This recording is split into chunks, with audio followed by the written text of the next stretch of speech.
Hey guys, welcome back to our channel Radhe Radhe friend. आज की video में मैं आपको ट्रेंडी फारसी सलवार बनाना बताऊंगी, वो भी बहुत आसान तरीका से। इसको बनाने के लिए मैंने 2 मीटर कॉटन फैब्रिक का यूज किया है। तो सलवार को कट करने के लिए मैंने पहले फैब्रिक को लेंथ में डबल फोल्ड किया, उसके बाद विड्थ में डबल फोल्ड किया। अब हम अपनी लेंथ का मार्क लगाएंगे। तो इस सलवार में जो लेंथ होती है वो 2 से 3 इंच एक्स्ट्रा ही होती है। तो मैंने यहाँ पर 35 पर मार्क लगाया और लाइन को स्ट्रेट ड्रॉ कर लिया। 35 पर इसलिए लगाया क्योंकि मेरी जो सलवार की लेंथ रेडी रहती है वो 37 रहती है। 37 में मैं 3 इंच प्लस किया तो 40 इंच हो गया। 40 इंच में 5 इंच के ऊपर बेल्ट लगेगी, तो फिर सलवार वही 35 पे कट करनी होगी हमें।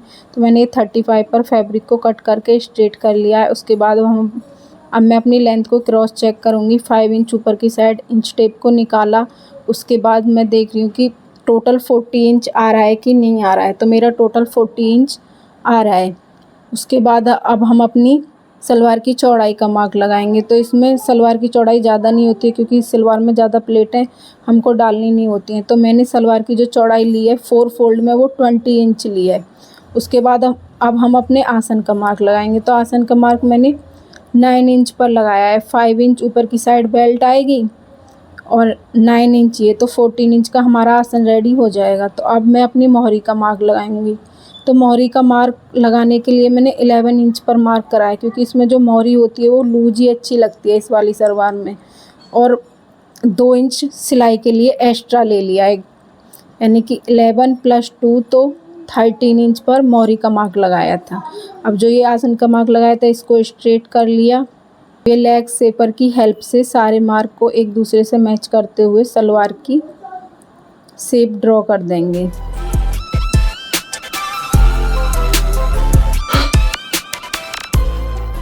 अब जो हमने ये मार्क लगाए इसी के ऊपर मैं अपनी सलवार की कटिंग कंप्लीट कर लूँगी। तो यहाँ पर मेरी सलवार की कटिंग हो चुकी है कंप्लीट। ये नीचे से बनता तो इसको भी मैंने कट कर दिया। अब हम बेल्ट की कटिंग करेंगे। तो बेल्ट की जो लेंथ रखनी है वो हमको 8 इंच रखनी है। फिर 5 इंच हमको रेडी रखनी है, तो 3 इंच एक्स्ट्रा फैब्रिक लेंगे क्योंकि 2 इंच हमारे नेफे में फोल्ड होगा और उसके बाद 1 इंच हमारा सिलाई मार्जिन में जाएगा। यहाँ पर मैं नेफे वाली बेल्ट बना रही हूँ। आप चाहो तो इसमें इलास्टिक भी डाल सकते हो, जैसा आपको ठीक लगे आप वैसा कर सकते हो। यहाँ पर मैंने अपनी बेल्ट को लेंथ के अकॉर्डिंग कम कट कर लिया है। इसकी जो लेंथ चौड़ाई थी वो कम थी, तो उसके लिए मैंने ये साइड से जो फैब्रिक बचा था उसमें से 2 पट्टियाँ कट कर ली। जो बेल्ट की हम चौड़ाई रखते हैं वो रखते हैं हम अपनी हिप के अकॉर्डिंग। तो यहाँ पर मेरी हिप है 38 इंच। 38 का हाफ करा तो 19 इंच आया। 19 इंच में हम 4 इंच की लूजिंग दे देंगे तो आएगा 23। तो 23 हमें अपनी बेल्ट की जो चौड़ाई है वो 23 इंच चाहिए। डबल फोल्ड में 23 इंच चाहिए। तो यहाँ पर मैंने डबल फोल्ड में जो बेल्ट थी उसको 23 इंच कट कर लिया था चौड़ाई में।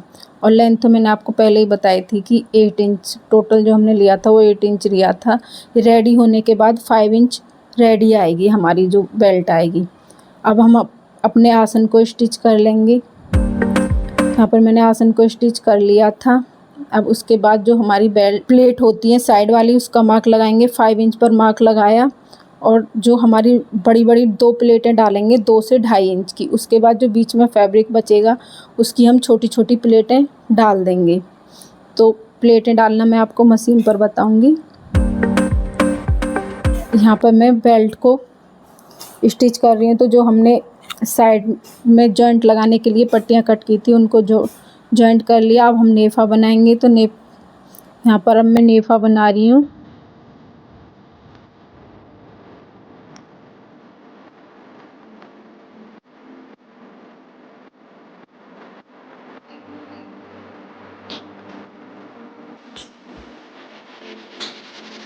नेफा बनाने के बाद जो हमारी 2 बड़ी बड़ी प्लेटें थी उनको मैंने स्टिच कर लिया है सबसे पहले। अब हम प्लेटें जो डालेंगे वो हम बैक साइड से डालना स्टार्ट करेंगे। तो पहले यहाँ पर हम लेंगे अपनी बेल्ट को और बेल्ट के सेंटर में लगाएंगे कट। अब जो ये जहाँ पर हमने कट लगाया तो ये हमारा बैक साइड में आएगा। तो इस कट को रखेंगे और यहाँ पर एक एक इंच की दो बड़ी बड़ी प्लेट, मतलब यानी कि एक एक इंच की दो दो प्लेटें डाल देंगे दोनों साइड। टोटल 4 प्लेटें डालेंगे हम पीछे की साइड। उसके बाद पीछे की साइड 2 प्लेट डालने के बाद इसको हम स्ट्रेट सिलाई बेल्ट को भी, बेल्ट और सलवार दोनों साथ में, इसको स्ट्रेट स्टिच करते हुए हम आगे की साइड आएंगे। जहाँ पर हमने वो बड़ी प्लेट डाली थी वहाँ तक इसको हम सीधा स्ट्रेट स्टिच कर लेंगे। उसके बाद बीच में जो भी फैब्रिक बचेगा उसकी हम छोटी छोटी प्लेटें डाल देंगे। जैसा कि आप वीडियो में देख सकते हो, यहाँ पर मैंने छोटी छोटी प्लेटें डाल के ये पूरे फैब्रिक को कंप्लीट कर दिया है। आसन की साइड से 1 इंच छोड़ देंगे, 1 इंच के बीच में हमको कोई प्लेट नहीं डालनी है। अब दूसरी साइड भी हम ऐसे ही प्लेटें डालेंगे, पीछे की साइड से ही स्टार्ट करेंगे। पीछे 2 बड़ी बड़ी प्लेटें डाली, उसके बाद जहाँ पे हमारी बड़ी प्लेट है वहाँ तक हम सीधा स्ट्रेट सिलाई लगाते हुए इसको लेके जाएंगे। ये यहाँ पर हमारी बड़ी प्लेट है, यहाँ तक हमने स्ट्रेट सिलाई लगाई। अब इसके बाद जो भी फैब्रिक बचता है उसमें हम छोटी छोटी प्लेटें डालकर अपनी बेल्ट को कंप्लीट कर लेते हैं। मैं बेल्ट को सलवार के साथ ही स्टिच करती हूँ। कुछ लोग ऐसे भी करते हैं कि पहले बेल्ट को अलग से रेडी करते हैं, सलवार को, प्लेटों को अलग से डालते हैं। तो मैंने उस पर बेल्ट पर टॉप स्टिच भी लगाती थी। अब हम अपनी मोहरी बनाएंगे। तो मोहरी बनाने के लिए यहाँ पर मैंने 4 इंच चौड़ी ये पेस्टिंग पेपर लिया है और इसको फैब्रिक के साथ रख के स्टिच कर लिया है। इसको चाहो तो आप प्रेस की हेल्प से चिपका भी सकते हो, पर मैंने इसको स्टिच ही कर लिया था। अब इसको सलवार के साथ अटैच करने के लिए सलवार को सीधा रखेंगे और जो पट्टी हमने रेडी किया है उसको उल्टा रखेंगे और 1/2 इंच का मार्जिन लेते हुए स्ट्रेट सिलाई लगा लेंगे। स्ट्रेट सिलाई लगाने के बाद अब इसको अंदर की साइड पलटेंगे और टॉप स्टिच लगा देंगे 1 फुट का मार्जिन छोड़ते हुए। अब इसको अंदर की साइड फोल्ड करके फिनिशिंग के साथ 1 फुट का मार्जिन छोड़ते हुए स्ट्रेट सिलाई लगाएंगे। इस सलवार की जो मोहरी होती है उसमें कोई डिज़ाइन इतना ज़्यादा अच्छा नहीं लगता जितनी ये सीधी सीधी लाइनिंग वाली मोहरी डिज़ाइन बहुत अच्छा लगता है, ये सीधी सीधी लाइनिंग वाला। तो यहाँ पर देखिए मैंने 1 फुट का मार्जिन छोड़ते हुए सीधी सीधी सिलाई लगाकर मोहरी को रेडी कर लिया है। अब हम अपनी सलवार की फिटिंग